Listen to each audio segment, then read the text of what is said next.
The Death of Ivan Ilyich by Leo Tolstoy. Today we're going to talk about death.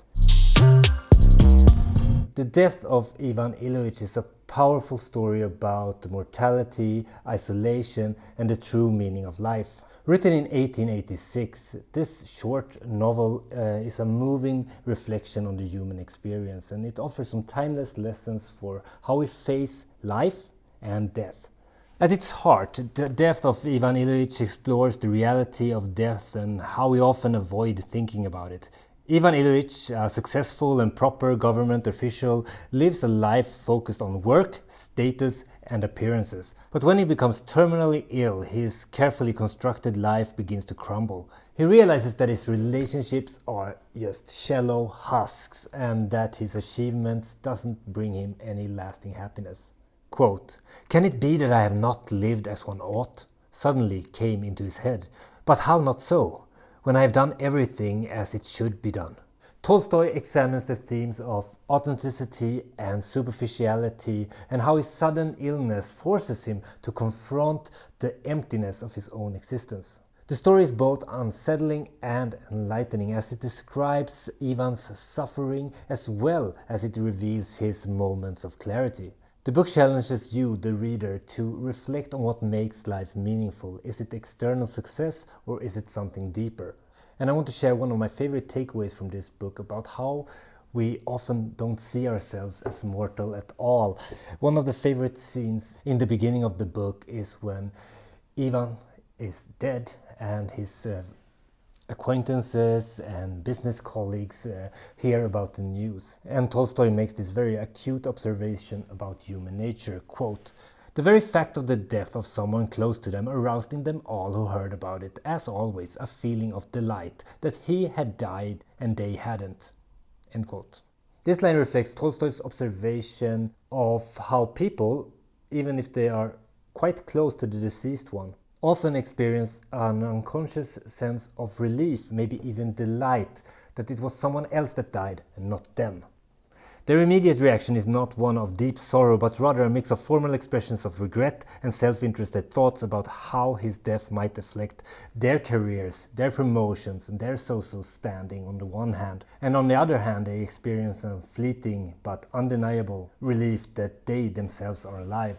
Which reminds me of another line from one of Eric Becker's book, The Denials of Death. Quote, "One of the main reasons it's so easy to march men off to war is that deep down each one of them feels sorry for the man next to him who will die. Each one protects himself in his fantasy until the shock that he is bleeding." Many of us feel immortal when things are going well, and we only get vague hints, for instance, when people around us get sick, that, well, we will one day die. It's often not until we ourselves get really hurt or when the doctor calls us up and with bad news that we realize the horrible fact that has been there all along. And we have to face the fundamental question of what is a life well lived? And I think one way to prepare ourselves is to read a book like this so that we can reflect on such questions. So who is this book for? For anyone interested in human nature, then The Death of Ivan Ilyich is time well spent. I have been wanting to read Leo Tolstoy for the longest time, but I've been intimidated by the size of the books that he writes. The classics like War and Peace is 1,200 pages. It's a lot to take on. If you want to start with a bite-sized book, then you have this book. It's only 54 pages, so you can do it in an afternoon. I listened to this as an audiobook as I drove across Sweden to meet my parents for Christmas, and it was a lovely experience. Even though the book is short, its pages are full with meaning and it has you reflect on the meaning of life.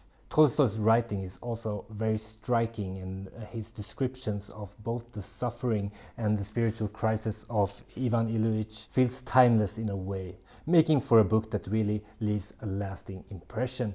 A great book for a reader who is ready to reflect on the big questions, maybe feel stuck in life and you wonder what it's all about. This could give you some hints. I want to end this review with a few other books on the same theme of death. because I have two books that I really want to recommend to everyone. The first one is The Denial of Death, which I talked about earlier in this video, by Ernest Becker. It's a fantastic psychology book about how we struggle and how we protect ourselves against the horrible fact that we're all gonna die someday, and how it motivates us to take different actions in life. It's one of my favorite books, and you can check out the full review of that in the description below. I have a link there. And there's another book about death that really made a mark on me that I read several times, and it's On the Shortness of Life by Seneca, ancient Stoic philosopher. The book is 2,000 years old, but it's still relevant today.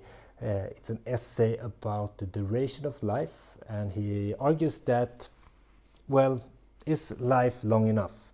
Well, Seneca says that life is long enough if you know how to use it. Unfortunately, most people spend their lives on meaningless activities like gossiping or overindulging in food, etc. A really old book that feels more relevant than ever. I really love this one. Other than that, I don't have much more this week, so welcome back next week for more book reviews. And I also recently released the February breakdown of the most interesting non-fiction releases that are out in February, so check that one out if you want more book recommendations. Welcome back next week. Happy reading. Björn out.